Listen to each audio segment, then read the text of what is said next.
ભાવનગરમાં ટાયરના ગોડાઉનમાં લાગી ભીષણ આગ। ચિત્રા જીઆઈડીસીમાં આવેલા જેકે ટાયર્સના ગોડાઉનમાં વહેલી સવારે આગ લાગતા અફરાતફરીનો માહોલ સર્જાયો। ઘટનાની જાણ થતાં જ ફાયરની ટીમ પણ સ્થળ પર દોડી આવી અને સતત પાણીનો મારો ચલાવી આગ પર કાબુ મેળવવાનો પ્રયાસ કર્યો। આગના ધુમાડાના ગોટે ગોટા દૂર દૂર સુધી દેખાયા। જો કે આગ લાગવાનું કારણ હજી સુધી જાણી શકાયું નથી।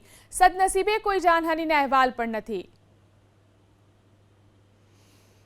ભાવનગરમાં ટાયરના ગોડાઉનમાં લાગી ભીષણ આગ। ચિત્રા જીઆઈડીસીમાં આવેલા જેકે ટાયર્સના ગોડાઉનમાં વહેલી સવારે આગ લાગતા અફરાતફરીનો માહોલ સર્જાયો। ઘટનાની જાણ થતાં જ ફાયરની ટીમ પણ સ્થળ પર દોડી આવી અને સતત પાણીનો મારો ચલાવી આગ પર કાબુ મેળવવાનો પ્રયાસ કર્યો।